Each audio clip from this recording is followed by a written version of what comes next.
Hello students, welcome to your Sapna solution channel. और आज आप देख रहे हैं इंग्लिश की सीरीज में टॉप 20 क्वेश्चंस। अगर आप किसी भी एग्जाम की तैयारी कर रहे हैं तो ये क्वेश्चन आपके लिए बहुत ज़्यादा हेल्पफुल होने वाले हैं। चलिए देखेंगे पहला question, which is the correct exclamatory adjective. तो पहला ऑप्शन है what a car is it, what a beautiful boy, what a building it is, none of these. अब मैं आपको बता दूं, जब भी हमें एक्सक्लेमेटरी एडजेक्टिव फाइंड आउट करना होता है तो हमें उसमें एक रूल पता होना चाहिए। वो क्या है कि व्हाट आ के बाद नाउन आना चाहिए। ठीक है, तो व्हाट आ के बाद अब हमें नाउन फाइंड करना है। तो व्हाट ए के बाद क्या है, कार। कार क्या है, हमारा नाउन है। ठीक है, व्हाट अ के बाद ब्यूटीफुल। ब्यूटीफुल क्या है, आपका एडजेक्टिव है। तो ये ऑप्शन तो आपका वैसे ही कट हो गया। अब देखेंगे व्हाट अ बिल्डिंग, तो व्हाट आ के बाद बिल्डिंग, बिल्डिंग भी हमारी नाउन है। नन ऑफ दीज, तो नन ऑफ दीज नहीं होगा। अब देखते हैं what a car it is में और what a building it is में क्या अंतर है और क्यों, कौन सा ऑप्शन करेक्ट होगा। तो मैं आपको बता दूं, ऑप्शन नंबर सी आपका करेक्ट हो जाएगा। What a building it is क्यों होगा और वो वाला क्यों नहीं हुआ, क्योंकि उसमें क्या है, जो हमारा सब्जेक्ट है इट, वो बाद में आया है। इट इज इट लिखा हुआ है वहाँ, और यहाँ है इट इज। तो हमेशा जो वर्ब होती है वो हमेशा एंड में होती है एक्सक्लेमेटरी सेंटेंसेस में। चलिए नेक्स्ट क्वेश्चन पर चलते हैं। विच सेंटेंस इज करेक्ट। अब मैं इसमें आपको बताऊंगी कि कौन सा सेंटेंस करेक्ट है और बताऊंगी कि किस तरह से कंसेप्ट होता है, किस तरह से रूल के अकॉर्डिंग इसे सॉल्व करते हैं। He is better than her, you are as happy as they, she is more beautiful than me, you are happier than him.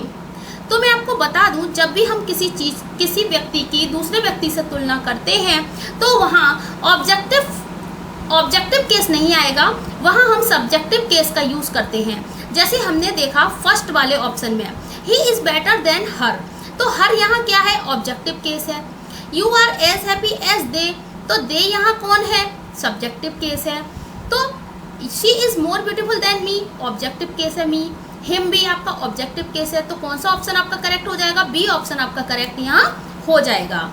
Next पर चलते हैं। In which sentence there is not used noun clause. Noun clause और adjective clause की मैंने एक video बनाई है, आप उसको पूरा देखें। बहुत ही बेहतरीन तरीके से मैंने आपको उसमें सिखाया है कि नाउन क्लॉज क्या होता है।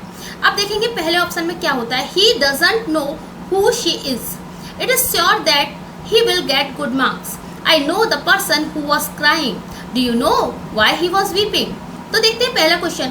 पहला ऑप्शन देखेंगे, he doesn't know who she is। अब इसकी हिंदी समझिए, वह नहीं जानता कि वह कौन है। अब देखो, इसमें मैं आपको नाउन क्लॉज फाइंड आउट करने की एक ट्रिक बताती हूँ। जब भी हम नाउन क्लॉज फाइंड आउट कर रहे हैं तो सेंटेंस में आप हिंदी निकाल के ये चेक करें कि क्या उसमें की का सेंस छिपा होगा। उसमें देखेंगे, जब आप पढ़ेंगे तो उसमें की का सेंस छिपा होगा।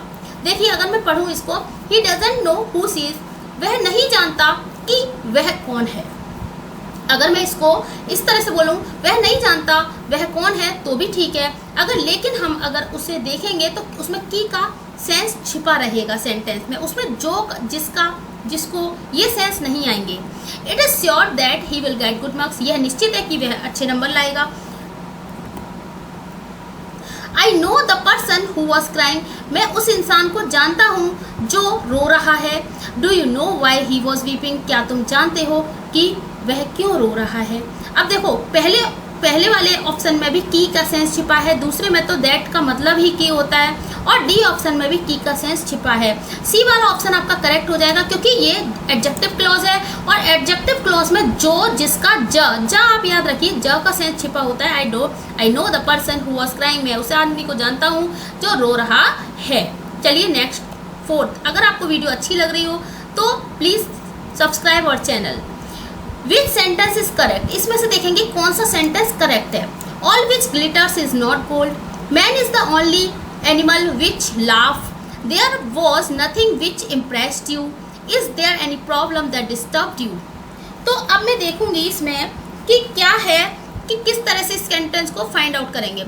All that glitters is not gold होता है, ये आपकी प्रोवर्ब है, तो यहाँ विच नहीं आएगा, ये आपका इनकरेक्ट हो गया सेंटेंस। अब देखेंगे man is the only animal which laugh. देखिए, मैं आपको एक बात बताऊं कि जो कुछ वर्ड्स हैं, all, any, none, nothing, only, तो जहां भी अगर किसी सेंटेंस में ये वर्ड्स यूज हो, आप दोबारा सुने, ऑल, एनी, नन या नो वन, नथिंग, ओनली, कहीं पर भी अगर आपको सेंटेंस में यूज हो रहे हैं तो आप उसमें वहाँ अगर विच आ रहा है तो 100% वहाँ विच नहीं आएगा, वहाँ दैट का यूज होगा। तो सेकंड सेंटेंस भी आपका इनकरेक्ट है।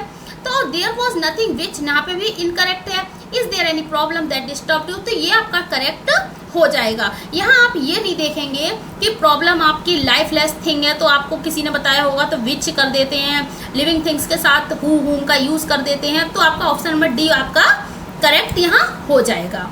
ठीक है, नेक्स्ट क्वेश्चन पर चलते हैं। विच sentence is the figure of speech personification. Personification figure of speech है, ये इसका मतलब होता है मानवीकरण अलंकार, जिसमें कि लाइफलेस थिंग को लिविंग थिंग के रूप में परिवर्तित किया जाता है।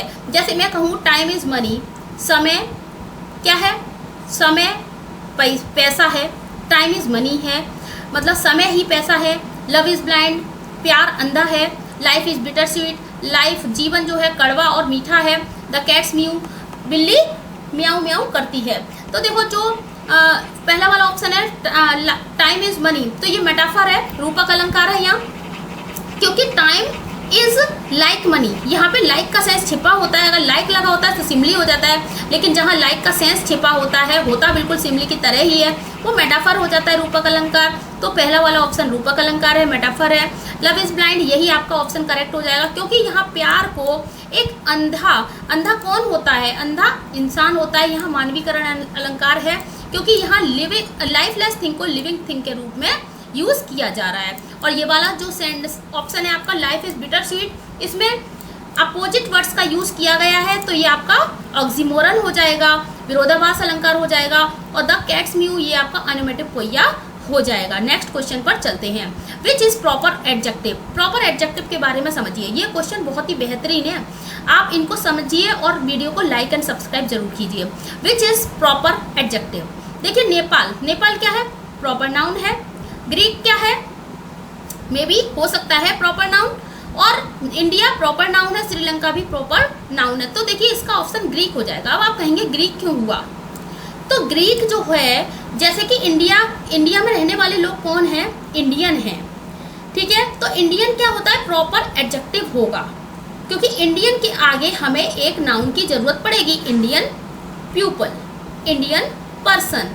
तो ऐसे ही जो ग्रीस एक कंट्री है, यूनान, तो वहाँ के लोगों को हम ग्रीक कहते हैं, इसलिए ये प्रॉपर एडजेक्टिव हो जाएगा। नेक्स्ट क्वेश्चन पर चलते हैं। आई होप आपको इतना अभी तक समझ आया होगा। Fill in the blanks with suitable relative pronoun. यहाँ पे हमें रिलेटिव प्रोनाउन भरने हैं। रिलेटिव प्रोनाउन समझिए आप क्या होते हैं, हु, हुम, विच, ये सब आपके रिलेटिव प्रोनाउन हो जाते हैं। दैट, तो इस तरह से he is a man you can trust, यह वह व्यक्ति है जिस पर आप विश्वास कर सकते हैं। तो क्या जिस पर, तो क्या आएगा यहाँ मैन के साथ, विच और हुज तो बिल्कुल ही नहीं आएंगे, यहाँ पर क्या आएगा, हुम आएगा, क्योंकि जिस पर आप विश्वास कर सकते हैं। नेक्स्ट क्वेश्चन पर चलेंगे। There are the books I have read. अब देखेंगे दीज आर द बुक्स, मतलब ये वो किताब है जिन्हें मैंने पढ़ा है। तो यह बुक्स के साथ आप क्या लगाएंगे, दैट लगाएंगे, विच लगाएंगे, या बोथ, दोनों ही लगा सकते हैं, या हु।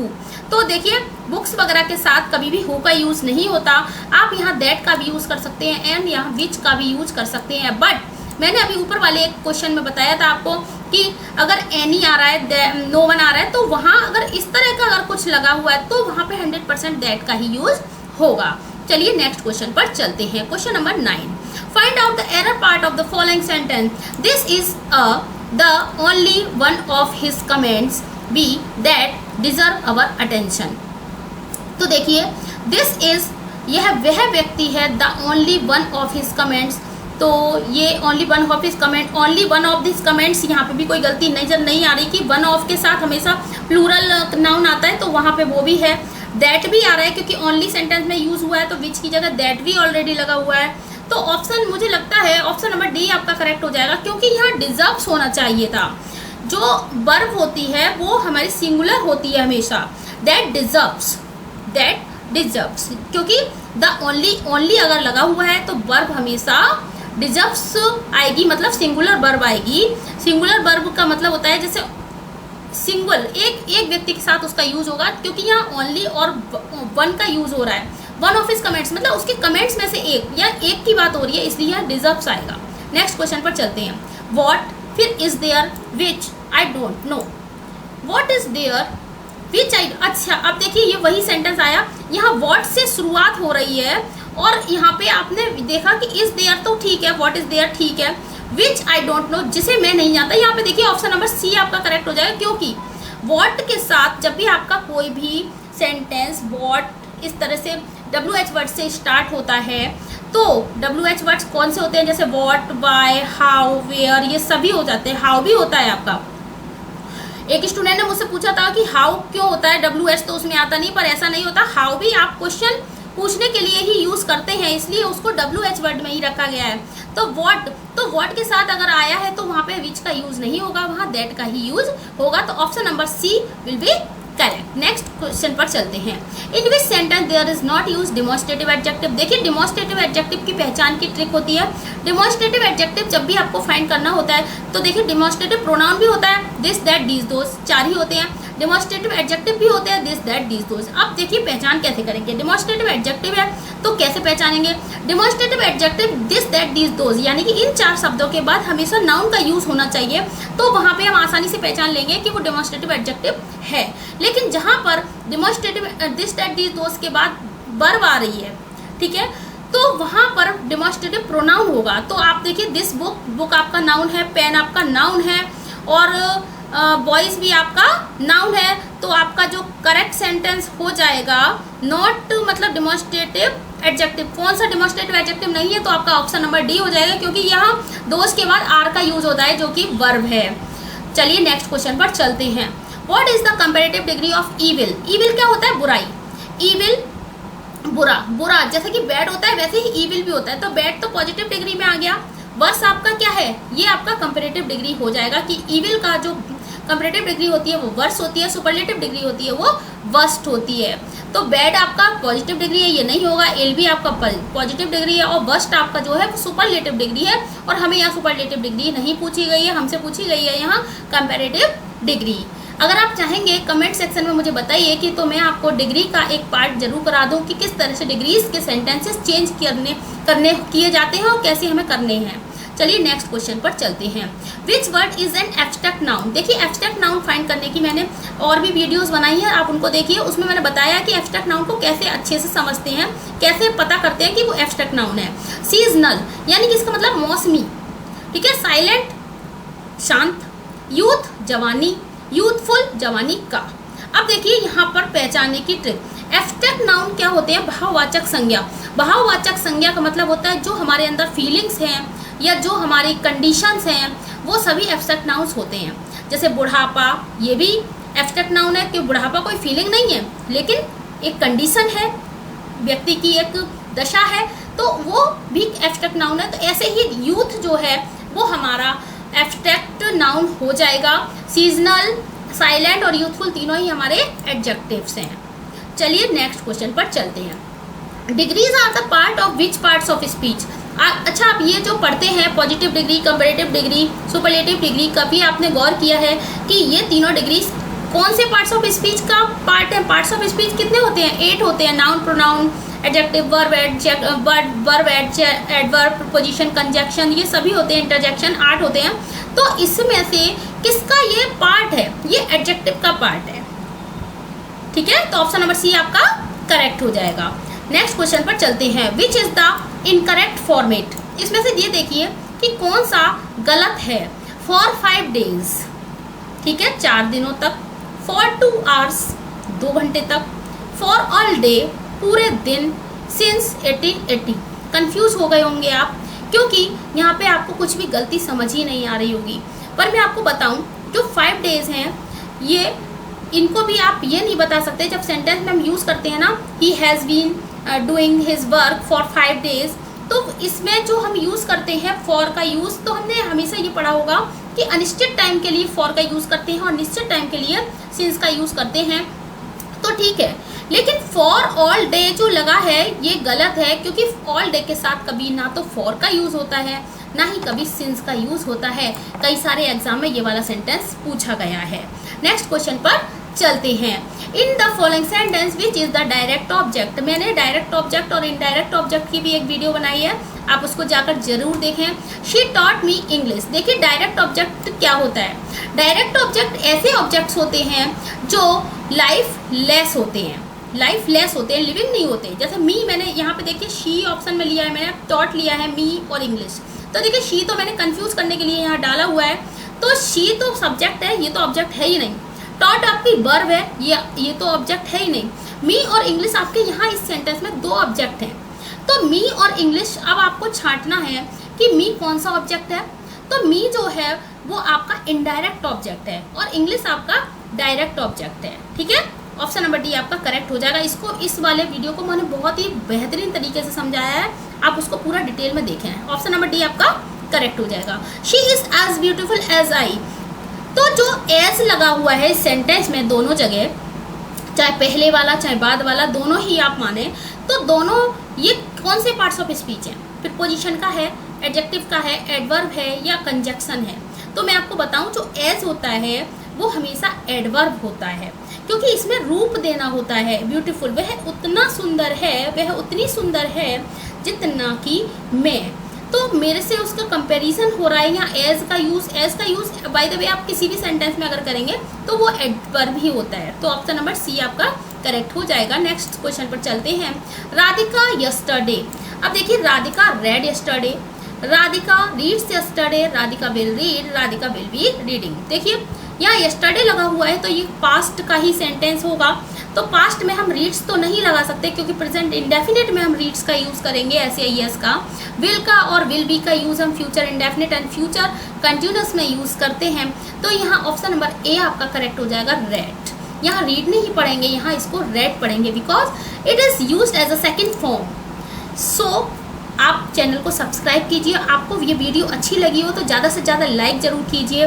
मैंने ये खुद से ही क्वेश्चन सारे बनाए हैं, ऑप्शन भी सारे खुद से ही डाले हैं, मैंने इसको कहीं से भी नहीं लिया, जिससे कि आपको ग्रामर में कोई मतलब रूल्स जो होते हैं वो आपके कैसे फाइंड आउट आपको करने हैं। क्वेश्चन ऐसे ही बनते हैं।